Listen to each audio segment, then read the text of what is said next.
Hey, folks, y'all see the title here. Now, let me preface this. Oh, and I got my bug zapper on because I got gnats. So if you hear it, that's this thing. I don't know where these gnats came from. It rained like all get out, and now we got gnats. But anyway, it's Texas. Let me preface this by saying anybody can research this stuff. It's not hidden history that, well, I didn't know because they ain't show us in school. Okay, I bet you it's a whole bunch of stuff you know that they didn't show you in school, but you know it because you pursued it. Okay, so that's not an excuse. But anyway, I like to preface stuff. Not knowing stuff, cool, because it's a whole bunch of stuff I don't know. And there's a whole bunch more people I can add to this list. But I'm just choosing the ones that stand out because remember, I'd done a video like this before and it was on the other channel that is no longer here. We all know the story of that. So let's just go ahead and go. A majority of this is off the top of my head. The ones I know. And the ones, not so much. But anyway, let's go ahead and get this show on the road.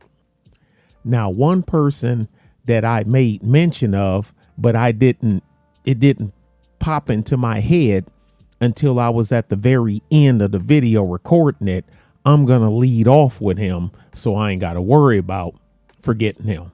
Now, we all know during the civil rights era, it was hot spots all over the place. But a lot of people would think that Alabama was ground zero.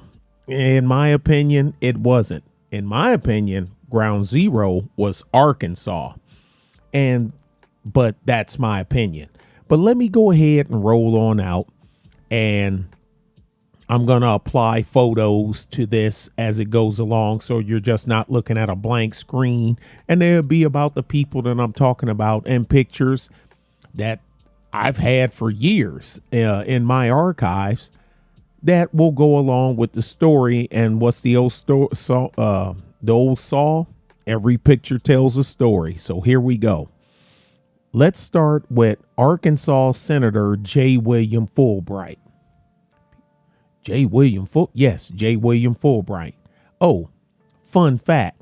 Well, depending on your definition of what fun is, Bill Clinton is still the board, the chairman that's running the J. William Fulbright Association. Now, I don't care what he do. I don't know if he stepped down or not, but I know he was a top dog there for a while. But, he's getting up there in age. So I don't know if he stepped down or not, but don't matter. Now, J. William Fulbright was senator in Arkansas. He's also one of Bill Clinton's mentors, right along with Orville Faubus. But we'll get the Orville Faubus also of Arkansas later on. And, Bill Clinton was the governor of Arkansas, who later became president with Al Gore as his vice president. Al Gore Jr., who's the son of Al Gore Sr., who was also a segregationist politician, ran the state of Tennessee during the civil rights era. But we'll get around to him. Let's go ahead with this one here.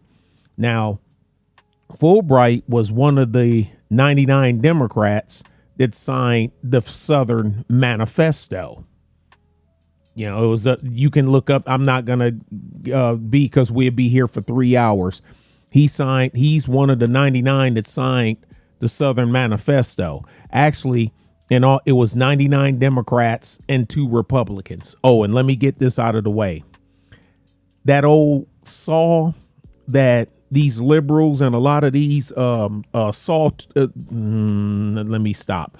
A lot of these current liberals and blacks and Democratic apologists like to spin, there was no party switch. And I had this in the comments section of my last one. Dude said they switched parties. I said, okay, who switched? I asked him, I said, let's take it from the top. How many members of Congress is it? Of course, it took him forever to answer. I mean, he had to Google it or something he didn't know. It's 535. It's 435 congressmen and 100 senators. And the vice president is the tiebreaker. Now, how many seats would you have to flip a party from one way to another out of 535 people? Let me go ahead and help y'all. 3 people switched from the Democrat Party to the Republican Party. 3. One of them is in this list that I'm going to talk about. Okay, so these people on this list, with the exception of this one person, they all died Democrats. They started as Democrats and they died as Democrats. There was no party switch. There's a cartoon. I'm going to put the link down there because I can't show it because it don't belong to me. It's from a Tom and Jerry cartoon episode, and I'll briefly overlay it. Jerry was trying to teach the little mouse, I keep forgetting his name, but he wears a diaper, little baby mouse, on how to get cheese, how to get this, how to do, why they tricking Tom. Well, Jerry was getting beat up the whole time. The baby mouse was showing Jerry up. One of the last things was a warning device to put on the cat, Tom, to let them know he's coming.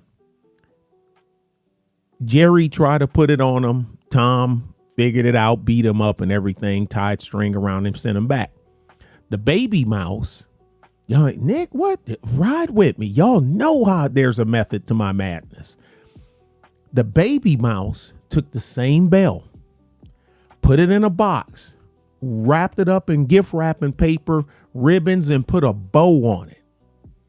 Walks out of the mouse hole and hands it to Jerry. Is about ready to pounce on him, and he holds the box up.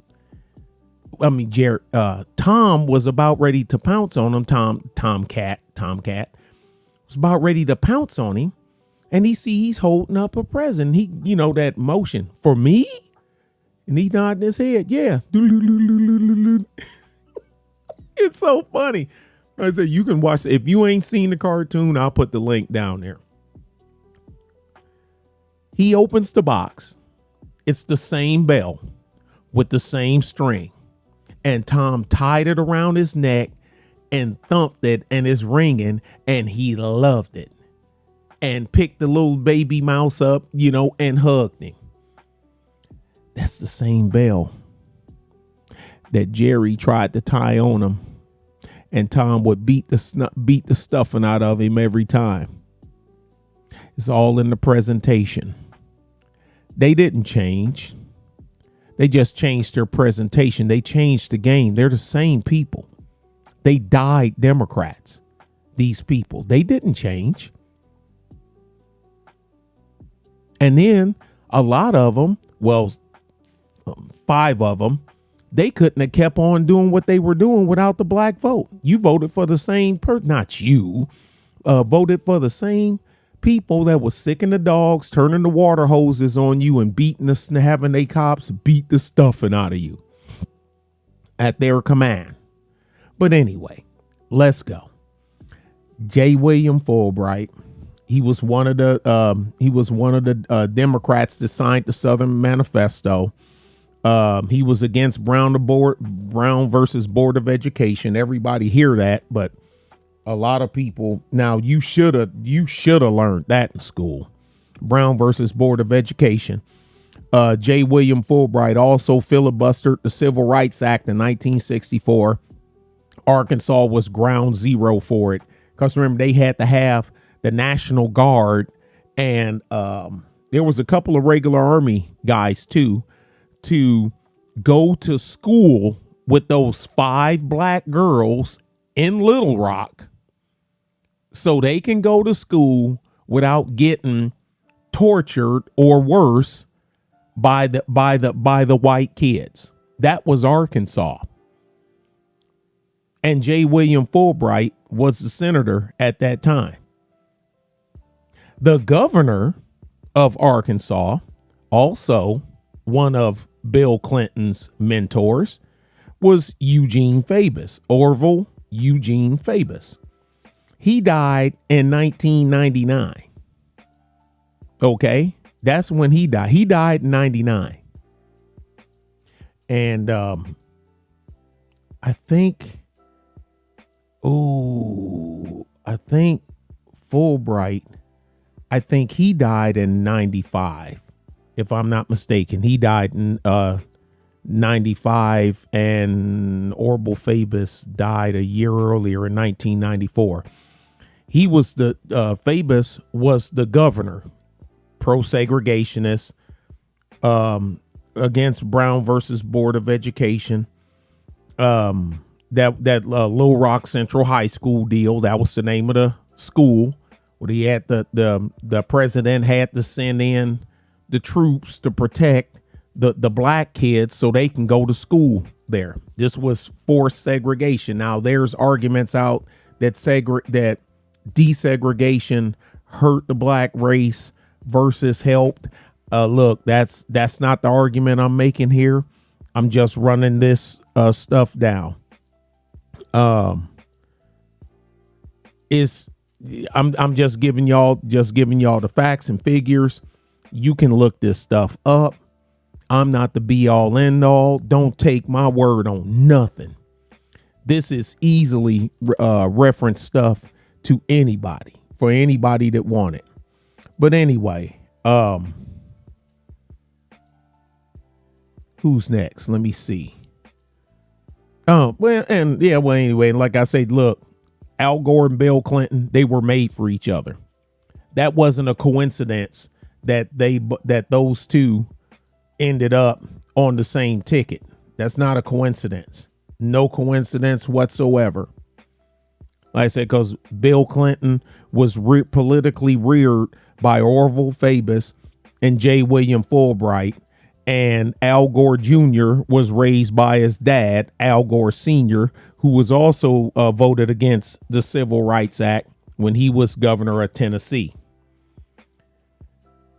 He had it, even though they tried to give him a pass. They segregated the coal mines there. How about that? Segregated the coal mines. Al Gore Jr. got up there when he was running with Bill Clinton and lied about his father's legacy. Now, I wouldn't expect him I would have expected him not to even speak on it, knowing that the average American Negroes don't read or do research. He didn't even have to bring it up. But since he brought it up, knocked the dust off of it for the other ones to go after him. Okay, well, since he brought it up, we gonna call him on it. You lying. You lie. He lied on his dad's position. His father voted no for against the Civil Rights Act. But so did JFK when he was senator. But we'll get into that. Well, that's a different topic for a different day. Next, Theodore Bilbo. He was a senator and he was also governor of Mississippi. Dig this fun fact. Senator Bilbo was the first governor to introduce state sales tax. How about that? Mississippi was the first state to have state sales tax. He was the first to introduce it. He filibustered the Civil Rights Act, always said blacks are inferior, and he published a memoir book, and it's called Take Your Choice, Separation or Mongrelization. He just made a word. I don't know if that's a real word or not, but that's his writings. Theodore Bilbo, who also received a letter from the guy I'm going to say for last, and I'll tell you what it said in his letter. I'll save him for last, just like I did in the original part that got took down. Now, let me see. John Stennis. John C. Stennis. Yeah. Oh, and Al Gore Sr., he died in 1998. Died a Democrat. All these people, they died. They didn't change. There was no party switch. Okay. These were the leaders of the segregation movement that I'm giving you. These aren't foot soldiers. These are the leaders sitting sitting in the big chair. John Stennis. He died in 1995. He was in the Senate until 1988. How about that? He also segregationist and signed the Southern Manifesto. He spent 41 years in the Senate, and he was what was he? I think he was like the senior senator like the last 7 years, 8 years before he left. And he was the last, I think he was the last now, because then I've been messed up and said that, and then somebody want to throw out I'm gonna do it anyway. I think he was the last Democrat to hold a seat in the Senate in the state, in the state, if I'm not mistaken. It was Stennis. And Republicans took over from then, because once segregation flipped, once it was illegal to exclude people of color, they ain't had no power anymore. Then the Republicans took over, and we know, and I know somebody gonna cry about that, but which one would you rather have? But anyway, I know he voted no. He's another one voted no on the Civil Rights Act of 1964 and 1968, and the Voters' Rights of 1965, and Brown versus Board of Education. He was the trial prosecutor.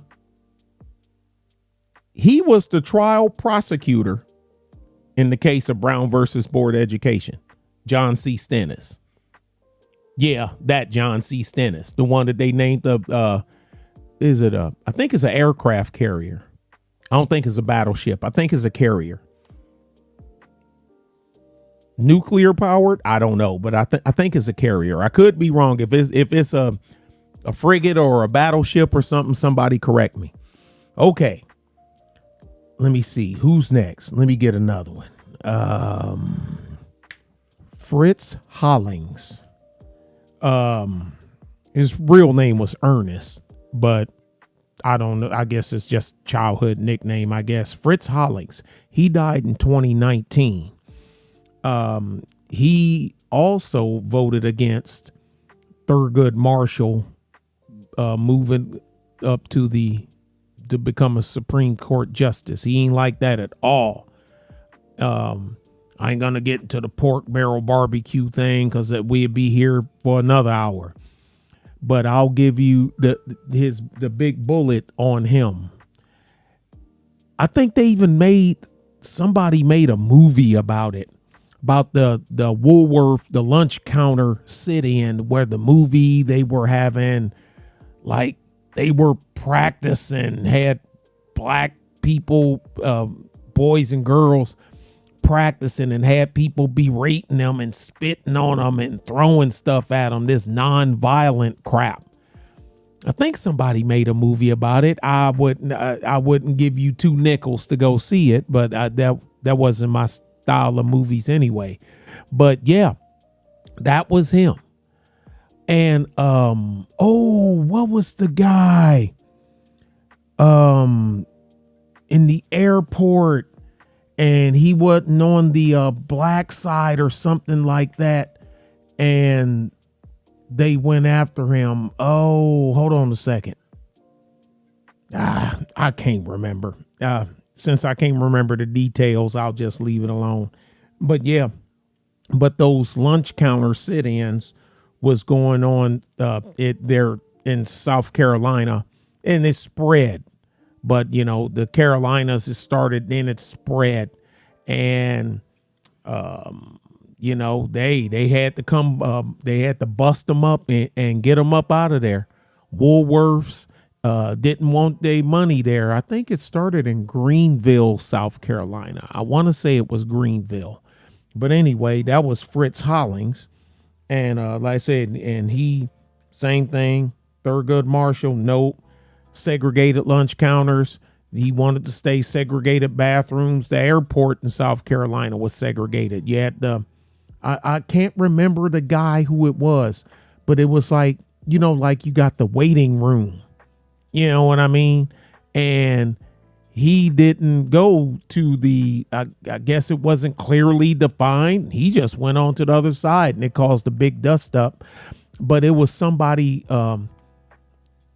it was a black person of, you know, like one of the sports stars or something of the day. So it, you know, nothing happened to him, if you know what I mean. Next is Tennessee Governor Buford Ellington. Buford Ellington is he is another one. We already know where he stands, you know, on the things, the Thurgood Marshall. No. You know, the voters' right. No. You know, I don't know if he signed the Southern Manifesto or not. I don't know. But anyway, I do remember that he wasn't originally he was born in Mississippi, and he moved to Tennessee later on as an adult. And I think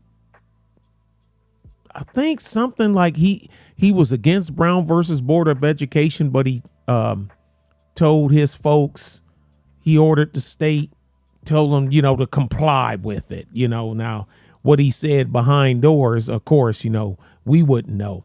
But I do know this. A lot of Tennessee, the students from the various colleges throughout the state of Tennessee that went down and volunteered and participated in the freedom rides, because remember, the blacks were boycotting all the bus lines and all that other stuff, but they still need to get around.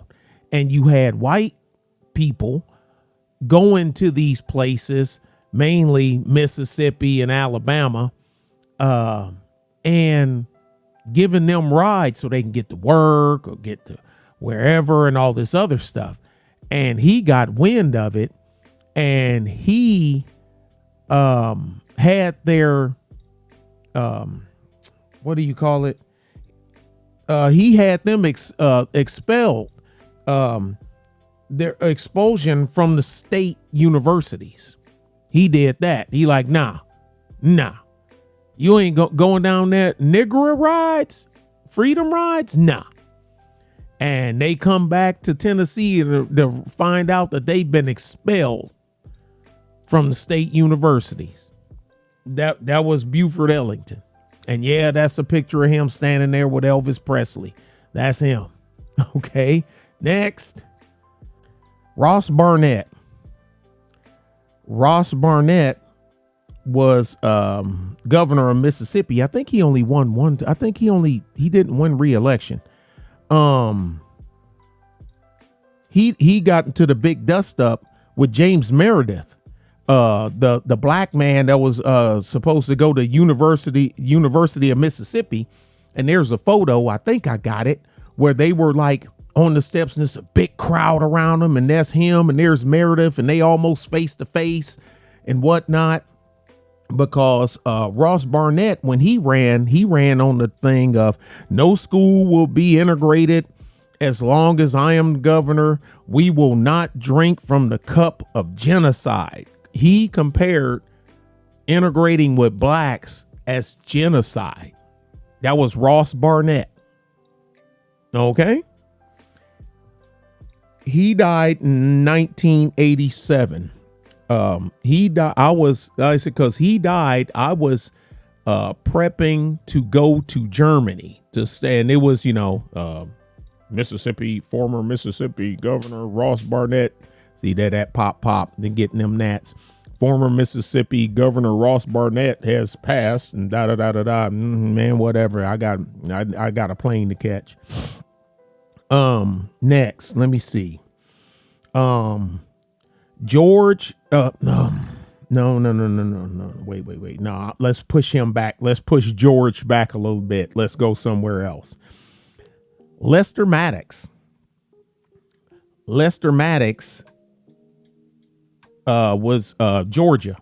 I think he is born and raised in Atlanta, but Atlanta was, back then it wasn't this goofball crap y'all got now. He was a business owner. He owned restaurants, and he died in 2003. He died in 2009. And all these people I'm talking about, this ain't ancient history. This is during my lifetime. All of us, what y'all call old heads, and I'm quite sure a lot of y'all was alive in 03 and 93 and 94 and 2010 and 95 and all this other stuff. But anyway, I remember these people. I remember seeing them on TV when they were alive. I remember this stuff. But anyway, Lester Maddox, he went on the Dick Cavett show, I think it was, and got into a heated debate with Jim Brown on segregation, on keeping blacks and whites separate on TV. The Dick Cavett show, y'all young cats may not know what Dick Cavett is. It's a TV show. People, they come on, and today's guest is, and they come on and they talk about all kind of stuff. Sometimes it's frivolous stuff. Sometimes it's sports people, Muhammad Ali, Cassius Clay, or, Lou Alcindor. Y'all call him Kareem Abdul-Jabbar. And, stuff like that. And they come on. But sometimes, the feminists, them fembots, when the feminist movement was in full swing, they would be, Dick Cavett would have anybody and everybody on it. Well, not anybody, but everybody on there. But anyway, Lester Maddox owned a restaurant before he became a politician. And he used to hand out axe handles to his customers, and he called them drumsticks, because his restaurant, it was a chicken joint, and he would hand out axe handles to any customer that wanted them, that came to his restaurant, so they can use them against any blacks that tried to come in there and force their way in, and for you to give them something to eat. Yeah. Lester Maddox, another fact. This is fact. He organized a rally for then governor, soon to be governor, George Wallace. And, what's that guy name? I'm having a brain cramp. Calvin Craig. For George Wallace and for Calvin Craig. Who the hell is Calvin Craig? Calvin Craig was the Grand Dragon of the KKK. That's who Calvin Craig was. Lester Maddox organized that rally. Okay? You can look these people. These are horrible people.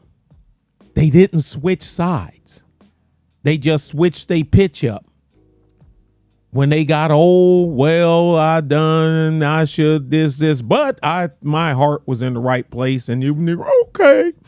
Well, we forgive you. Freaking John Connolly. I know this one because this is my state of Texas.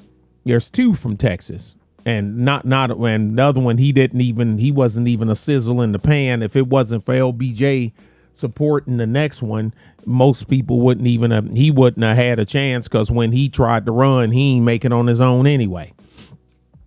John Connolly died in 1993. One of my first storage yard that I got is in the hometown where John Connolly was born and raised, Floresville, Texas.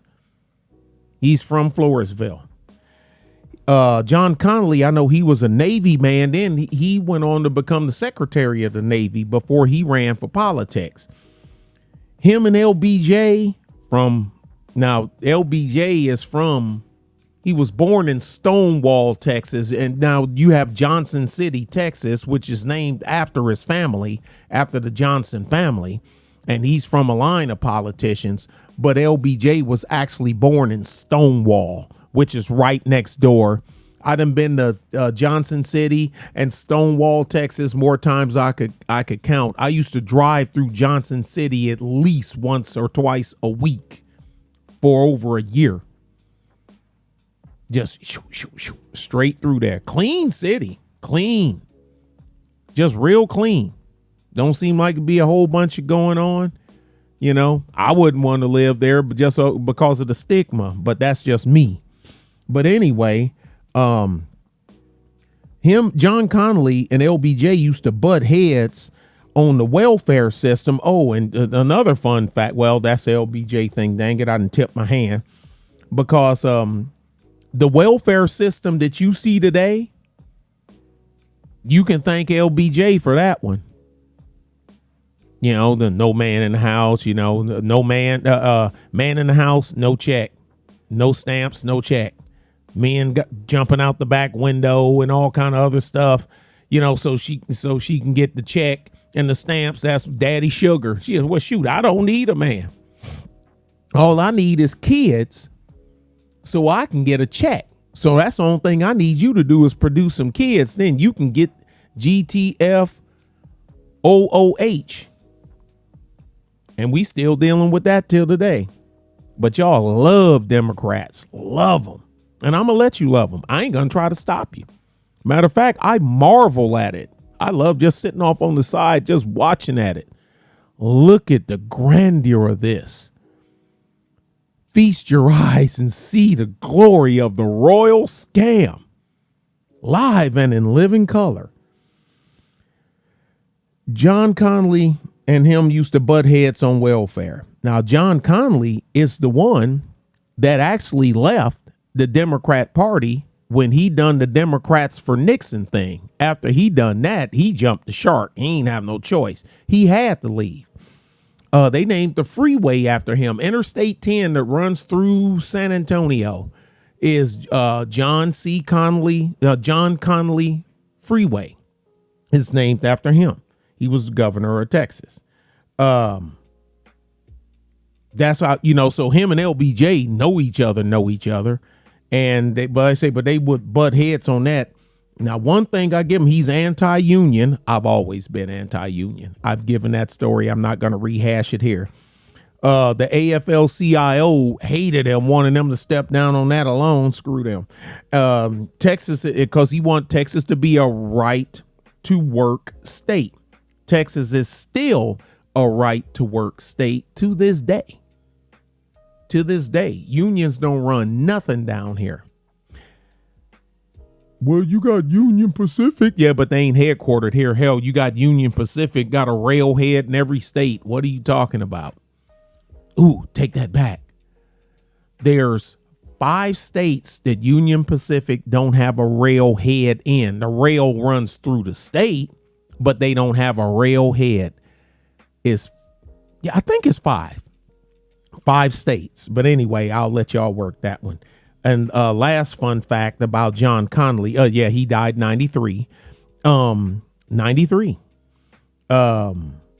He was in the car when JFK got shot. He was in the front seat. He got wounded too. He was in the hospital. They ain't think he was going to make it, but he did. He would, like I say, JFK wasn't the only person that got shot in that car. John Connally got shot too, as well. Okay. Next person. Jimmy Davis. Right. Jimmy Davis was the governor of Louisiana. He died in late 2000. Yeah.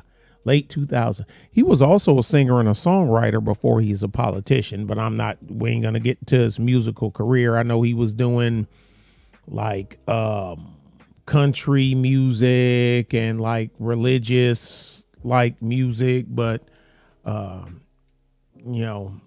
whatever you would call that, gospel. That's what it is, gospel music. But he ain't want nothing to do with you niggers. Southern Baptist, of course. Man, he had 2 terms, and I know that he was also one of the segregationists. And of course, he was one that was against, well, I say, of course, that's not right. He was against the Brown versus Board of Education. He was, he was against integration of the schools. He wanted to keep them segregated. And he also made a pledge to fight for continued segregation of public education. And and it was rumored, I mean, I don't know, because you will hear one story to say yeah, and another one that says no. When George Wallace had put in his was gonna run on the independent party ticket for president, it was rumored that he was going, if he won or got some traction, if Curtis LeMay didn't take the spot, because he asked Curtis LeMay, yeah, that Curtis LeMay, military guy, big government guy. Anyway, forget it. I ain't even gonna bring him into it. If General LeMay had turned it down, it was supposed to have been rumored that Jimmy Davis was going to be his next one. But then there's some other folks up in Arkansas said that Orville Fabus was going to be who he asked. But I mean, who do you believe? I mean, we don't know. All parties are involved now or dead. But so you were in the spotlight that much where you got George Wallace wanting to make you his VP. Okay. That's Jimmy Davis, one that most people, people in the South down here, Texas, Arkansas, Texas, Arklatex, we know, because Texas, Arkansas, Louisiana, we know who he is. And he also he was kind of close with Frank Volker, but that's a different story too. Oh yeah, and there's a bridge that go over the river, the Red River in Louisiana, that's named after Jimmy Davis. He named the bridge after him. Okay, now this next guy, Florida, from Florida, George Smathers. And JFK had a strong interest in this guy. He really did. He had a strong interest in this guy. And he was the chairman of the Senate Small Business Committee. Yeah. He did. Yeah. He was the chair for the Senate Small Business Committee. And now his father had a lot to do with him, because he's a football star kid, and he was going to go to Illinois. But his dad was like, no, you need to go to Florida, because his dad had political connections down there and And my son, like, dude, you got it. And anyway, but that's another story. You can easily look up. I'll get to the meat of it. He's another one. The Southern Manifesto, he signed it. Like, nope, this Brown versus Board of Education, nope, I don't like it.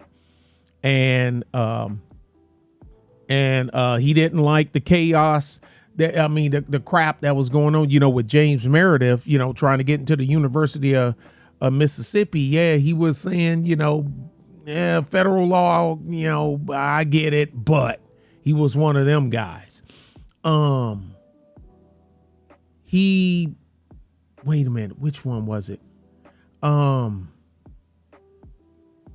think he was one of them. He's another one too that like either signed was for the Voting Rights Act or against the Civil Rights Act or vice versa. It's one of the two. I can't remember which one it is. I think it was I'm gonna stick with it until I'll look it up later. If I'm wrong, I'll write it in there. He was against the 64 Civil Rights Act, but I don't know why. But I don't know what the draw to him was. But JFK just really had, maybe it was just political. I don't know, because maybe, with Florida, if I can get some favor down here, I don't know. But I know that he was against the passage of the 64 Civil Rights Act. I'm quite sure he was. I know he was one of the signers of the Southern Manifesto. I know that for fact. But anti-communism, which I am, I've always been, red baiting and all kind of other stuff. He's a sticky character.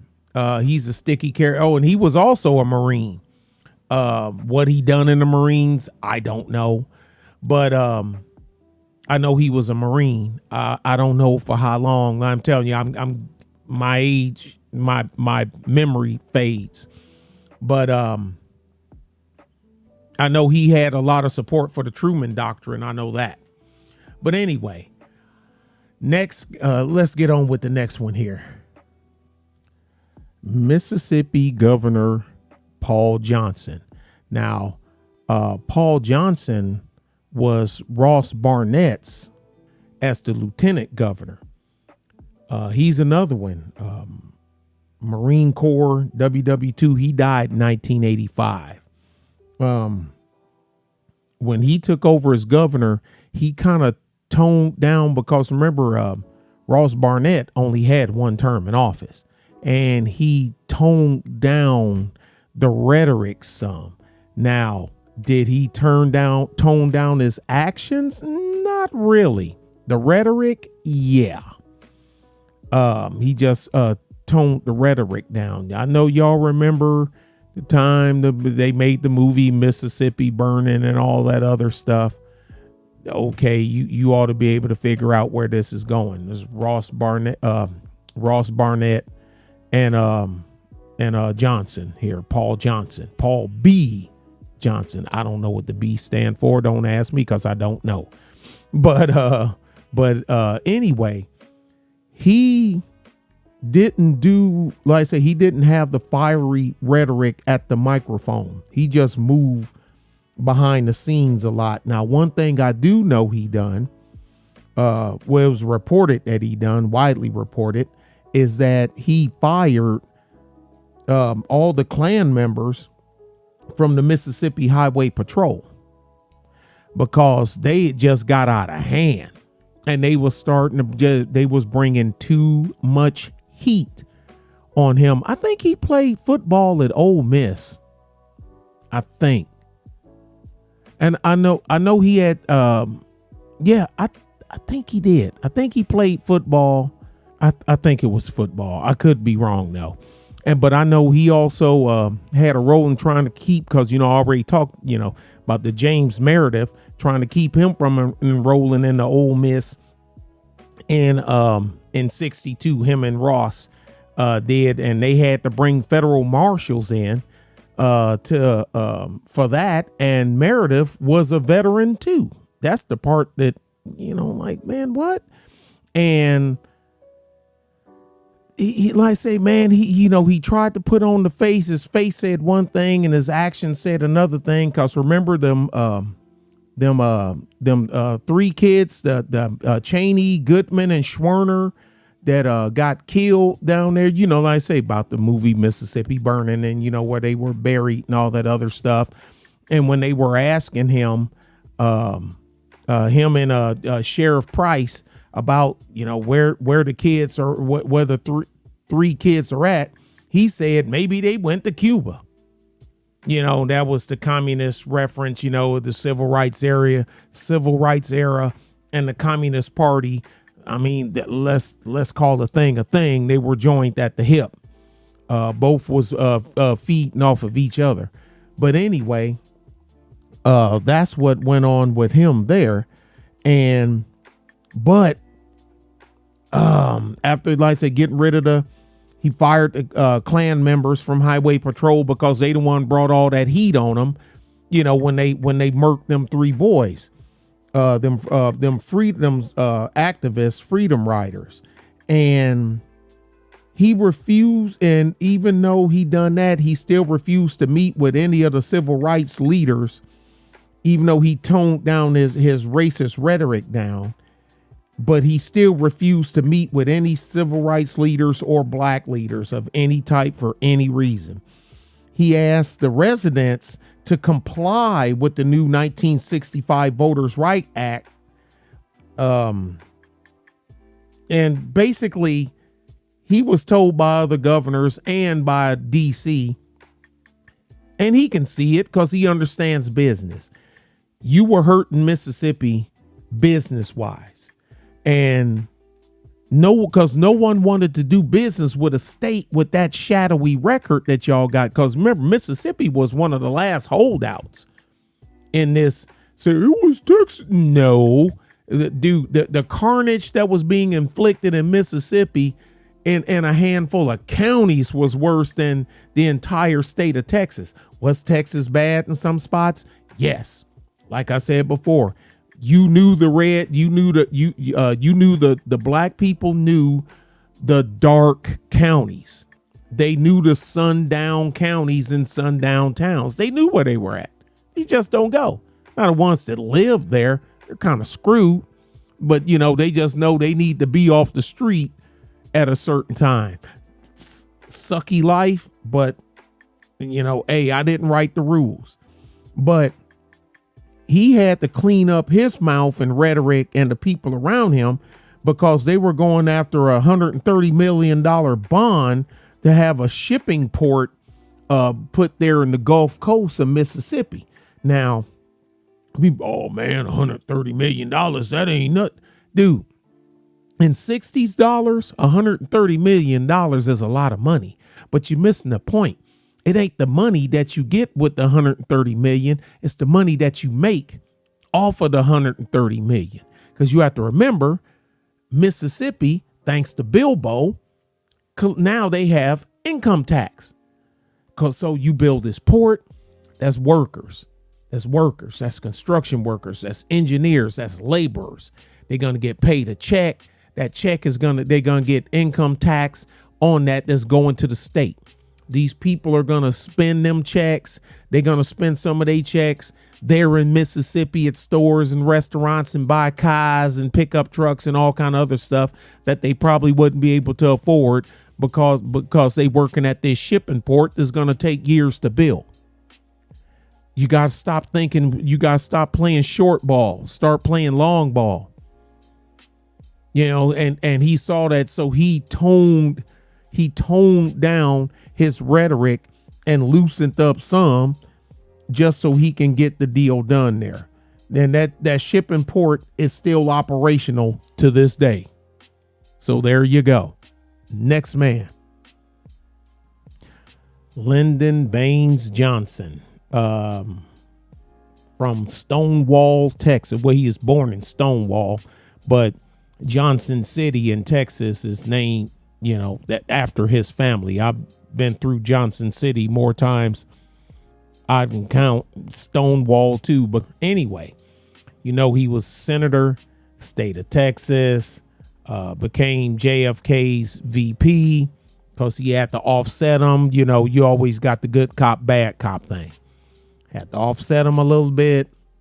To deal with to get the Southern vote, the country vote, the segregationist vote. He needed Baines for that. And plus, when he was a senator, he was the majority whip. He was the Senate majority whip in the 50s, in the early 50s. I know. Yeah, in the early 50s, he was the majority whip for the Senate.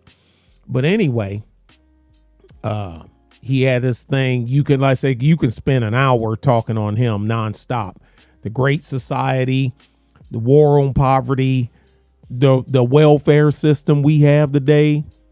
This is the man you got to thank for it. You get to thank him. Yeah. Daddy Sugar, A man in the house, no check, no stamps, no this, that, and other. You had to be solo. Couldn't have a man in the house. He signed the Civil Rights Act, but everybody's like, yeah, but LBJ signed it. I said, look, go back and look at the voting record. And look, each time the Civil Rights Act came up, even though he voted no as a senator, he voted no, but still, each time it got closer and closer. And they knew, I mean, don't take my word for it. Look at they were going to lose. They figured, man, we're about ready to lose the Senate. And the Republicans is going to sign it. Yeah, well, wait a minute. This is what we going to do. I'm going to sign it. There's the thing. Everybody knows it down here in Texas of him, Connolly, and Fulbright somehow had something to do with it. Well, he's sign it now. But I want, no, sign it now. Well, his idea, I'm going to sign it now. What are you nuts? We don't want this. Look here. And then the famous phrase came. We got to give them something, a little bit of something without really giving them nothing. I'll have those N-words voting Democrat for the next 200 years. And he was right. And then he even spoke on his own people. He even spoke, I mean, who know his type better than he do? I'll tell you what's at the bottom of it. If you can convince the lowest white man that he's better than the best colored man, he won't notice you picking his pocket. Hell, give him somebody to look down on and he'll even empty his pockets for you. That was LBJ. He said it. And the pictures to go around where you see him in see him in a person's face like this. And another one by him. Oh, but anyway, when you see him getting up in your face, they said Lyndon would just pepper you. And it's just, he'd do it on the Senate floor. It could be in a closet. It could be he invites you out to his ranch and he get right up in your face, just almost where he's bumping your nose, and he just rattles it off like he done rehearsed it. And he go from everything from berating you to your performance to what you've done good to what you've done bad, and you're not seeing his vision, and said he's rifling through his pockets, pulling out little pieces of paper where he would keep notes and little jokes and notes and quotes and all kind of stuff on little pieces of paper in his pocket. They say he's always rifling through his pockets for him. And he would just let you have it. People, they said he was so good at it that it was mesmerizing, that even some of the most powerful people, in the Senate and everything, they just spellbound. They couldn't even say anything. No response, no retort. And this is not when he was president. President too, but this is also as Senator Baines Johnson. And another quotable thing from him, and we're going to move on because most people know about LBJ, is when he said these Negroes, they're getting pretty uppity these days, and that's a problem for us since they got something now they never had before. The political pull to back up their uppityness, even though we don't have it anymore. Outnumbered by the Hispanics, they actually putting in more to the GDP, and they outnumber American blacks. But I digress. Now we've got to do something about this. We've got to give them a little something. Just enough to quiet them down, not enough to make a difference. For if we don't move at all, then their allies will line up against us and there'll be no way of stopping them.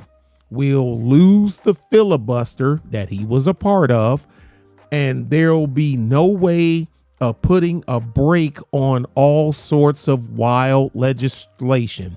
It'll be Reconstruction all over again. He said that to Senator Richard Russell Jr., Democrat of Georgia, regarding the Civil Rights Act. But you can't tell. But he signed. He signed. They were going to lose. Look here. If I know I know I'm about ready to lose my Senate. I'm about ready to lose the power. And the Republicans is about ready to take over the Senate. And I know they're going to sign the Civil Rights Act. I'm going to beat them to the punch. I'm going to sign it now. Are you not? No. They're going to get it anyway. Look, they're going to get it in 68 anyway. If I don't sign it now, 1964. If I don't sign it now, they're going to get it in 68 anyway. And and then started one of the largest political shifts for Black Americans in history. And he was right. He gonna have nignogs voting Democrat for the next 200 years. I don't like it, god dang it, but it was brilliant on his part. I hate to admit it, but I got to, I'm a hater, but I'm not a hater. It was a brilliant move. And it worked out in their plan, because look at how stymied the American black is and mesmerized behind their Democrat overlords to this day. And they got a whole bunch of high-end buffer Negroes to help them. Jesse Jacksons and Al Charlatans and John Lewis. And yeah, he did. I didn't kill him. John Lewis was on that bridge in Alabama getting his ass beat by Bull Connor's crew and everything. And what does he do? And who did Bull Connor work for? George Wallace. Who's John Lewis and Jesse Jackson in a picture with, skinning and grinning? George Wallace. You can't tell me nothing. Look, ideology trumps race. I'm gonna keep telling y'all that. Whether you believe it or not, it proves itself true. Now, anyway, enough of that. Like I said, you can research LBJ some more. Everybody know who he is. On with the next guy. I'm telling you. So, another one. I think he didn't vote against is one he was against and one he is for. My memory getting faded. Like, he was against the Civil Rights Act, but he was for the Voters' Rights Act, or vice versa. Like, he's the Civil Rights Act 1964, Voters' Rights Act was 1965. I know one he was for, one he was against. I can't remember which one though. Okay, so don't sue me over that one. And like I say, now Dollar Bill Blakely from Texas senator. Look, the way this happened, when LBJ vacated his spot in Texas to go to DC, he appointed William Blakely to his spot. He didn't. He appointed him. That Dollar Bill, that was LBJ's boy. I'm trying to tell y'all, at one time, LBJ, William Blakely, and John Connally was thick as thieves. But then John Connally started getting away, like, man, he wouldn't. And that's another thing. He didn't get rid, Connally, I forgot that. He didn't get rid of none of the segregationist laws on the books. He didn't enforce them. And so and that's how he kind of like stayed in, the fringe didn't like that, but his thing, well, I didn't get rid of them. Yeah, but you don't enforce them. Yeah, but I didn't get rid of them.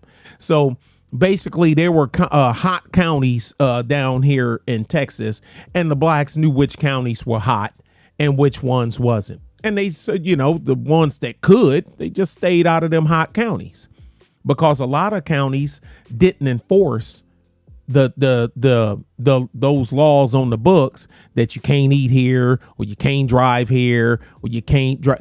A lot of counties didn't enforce it. The ones that did, everybody knew which counties it was. Everybody know Jim Wells County. Everybody know where Beaumont is. Everybody know Vidor. Everybody. I mean, you just knew. Back then, Tyler, Texas. You just knew. You knew. They knew. And them the ones you just didn't go to. Okay. But so it ain't Bill, like I say, because Dollar Bill, after LBJ put him in and he ran on his own, I don't even think he got 10% of the vote. So he couldn't win, but he was put in place twice. And that was the only time he held office. The 2 times he ran on his own accord, he lost. So he's just a bullet point in Texas political history. Dollar Bill. Now, where he got that nickname from, I have no idea. But he's known down here as William Dollar Bill Blakely. Okay. Let me see. Let's get on to the big fish here. George Wallace. Now, I ain't going to go into a whole bunch because I got a fully documented video that's still here right now on this channel. And I will put the link to that here. I've had this video on my past 2 channels. And I know this character here forwards and backwards. But I'm not going to make this any longer because this is already long. You can't do this in 5 minutes because you'll leave out so much. But you can watch that one, and I'll just hit the bullet points here. He was the governor 4 times in Mississippi, in Alabama. Governorship 4 times. Ran for like an extremist for president, didn't win. He was the governor until 1988. Think about this. 1988. He was still the governor of Alabama. He couldn't have won without the black vote.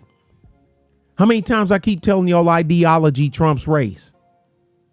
This is the man that put Bull Connor, because Bull Connor was George Wallace's public safety director or something like that. Public safety commissioner. Matter of fact, I know I got some pictures of him in here. Let me see. Yeah, here we go. Bull Connor, well, we know he's a Democrat, public safety commissioner of Birmingham, Alabama. It was at his command the civil rights protesters were attacked by dogs and beaten back with the water hoses.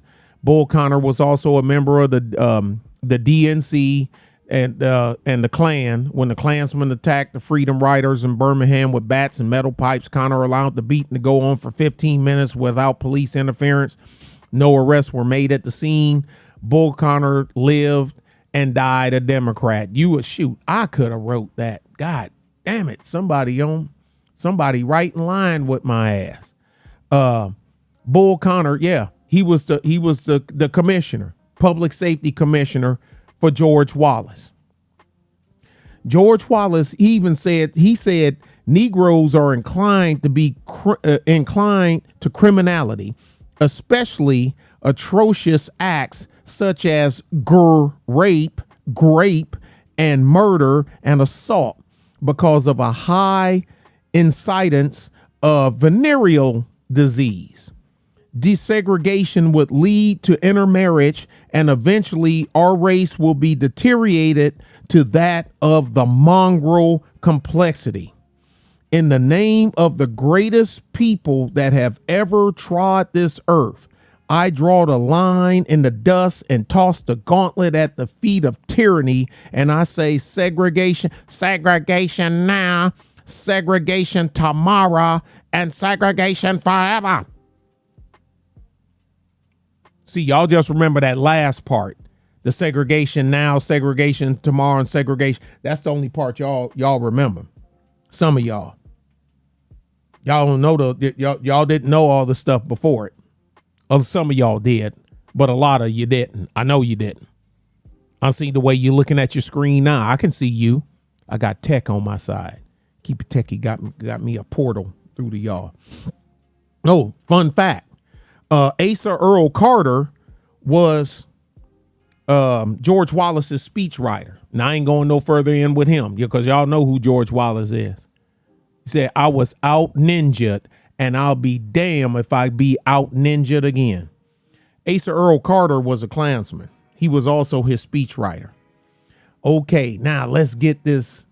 I think I only got one left. Yeah, because I'm saving the big fish for last, of course. Oh, and dang it, I showed this picture. I should have been looking up as my pictures flowed so I could tell you what this picture means. That's that Orville Fabus is holding up the newspaper there where it says guns force integration. They didn't want, he was another one of the governors that did not want the Second Amendment rights extended to black Americans. No, because now you can defend yourself, as you see what it says, guns force integration. He didn't want that because now you can defend yourself. Now you can get a heater. You got a heater. You can defend yourself. And so now when my stormtroopers clap at you, you get the clap back. And I don't like that. Telling y'all, exercise your Second Amendment rights if you have the right, if you didn't piss it away and do something stupid. But then I ain't gonna turn into that either, but you know what I'm saying. If you in a state where you are afforded second, I feel funny even saying it. Look, use your Second Amendment rights, plain and simple. And last,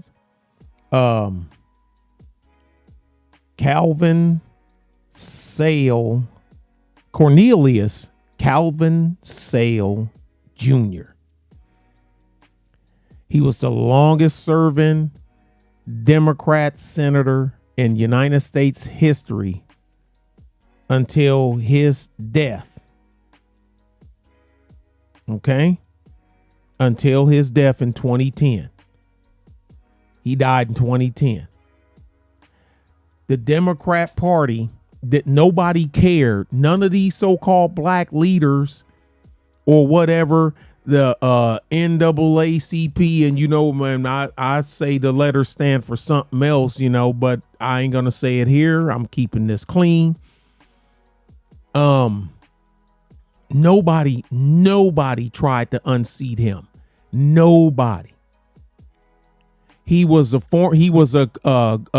Kliegel. He was a Kliegel for the Klan in West Virginia. A Kliegel is a recruiter. That's what a Kliegel is.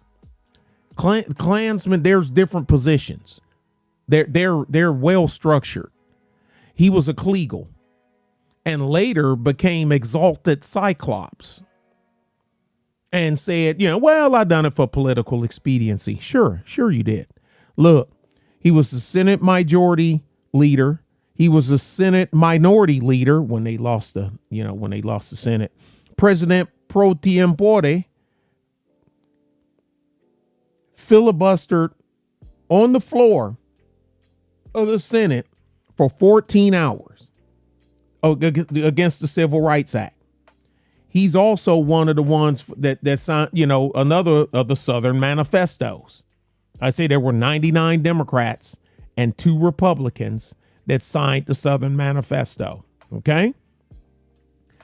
14-hour filibuster, no voting right, voted no on voting rights, 1965, vote no on civil rights, 1968. And he also voted against Thurgood Marshall's being appointed to the Supreme Court. Yeah.